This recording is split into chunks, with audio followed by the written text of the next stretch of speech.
volumes of the arranger.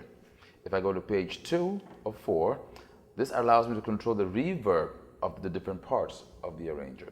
Page 3 allows me to control the effects or turn them on or off. For example, I could do this. Turn on the effect and assign using the value keys how much of an effect do I want. Same goes through for this part and this part as well too. Go to page 4, the panning. If you're using stereo, which is a very good thing because most of the drum parts on the most of the arranger parts of the KETRON XD3 are arranged and panned in stereo to give you that live effect and that live feel. So I could actually pan, say for example, the first player 10 to the left. I can pan this clavinet over here, let's say 14 to the right. And my drums, usually I want to keep them centralized. So even if they were panned, I could either change this manually or by pressing both buttons together like that. I can zero everything out, okay? And that holds true for most of the controls on the machine as well too. Or I can come to my default screen, for example, and just deal with parts globally. So for here, my drum volume can be controlled here instantly. Don't want the drums, bring them back on again. The bass volume can be controlled, the chords, and the right hand, which is my right hand side.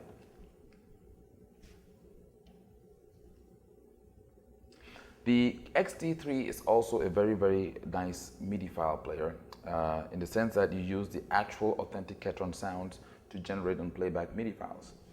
To give you an example of that, I'm going to use this disc over here by KETRON. I'm going to put in disk floppy drive into the floppy disk machine, or I could use the internal hard drive. And to play a song is pretty much very simple. All you do is go to song play and you go into your hard drive or your floppy drive. In this case, I have a hard drive installed on this machine.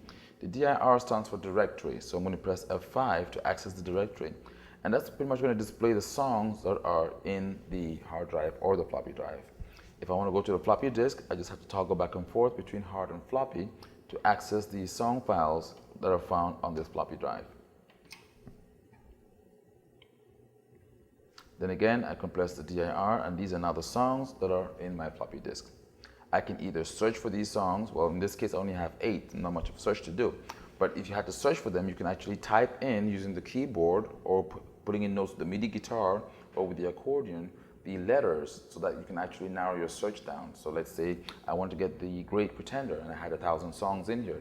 I would type in the word T, H, and E, and each time I type a word in, it's going to narrow down my search until I get to that particular song, in which case I just simply press enter to play it. I'm going to go back to the hard disk, exit from here, go to hard, and just pick a song out of random here, for example, for demonstration purposes. I can also use a jukebox feature, by the way, to list the songs in a particular order, in a particular way. Okay, let's do that. There we go. So then it allows me now to scroll through the songs, and while a song is playing, I can know exactly what my next song is going to be. So for the case of this example, I'm going to go to 039, for example. And 039 was not on the screen, but if you search and scroll, you can actually see what I'm looking at. Antenna. It says go next, that's fine. I can start playing this song. While the song is playing, okay, I can now select the next song to go to. This is one, there we go. Okay, next song, ready to go. F7 button, and right there, start the next song. Right now the lyrics is off. Right now the lyrics, I can also display the lyrics to that song if it has lyrics. So the button is going on there, 9, and it should start playing this melody with the chords on the screen.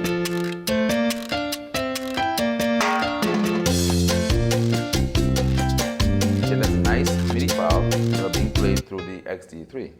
Now this is another interesting point that a lot of you are going to have out there, but sometimes when you perform with the MIDI files, one of the main problems with MIDI files is that the drums still sound a little bit canny. There's a nice feature on here called the drum remix feature. The drum remix actually allows you to remix the drums of the MIDI file.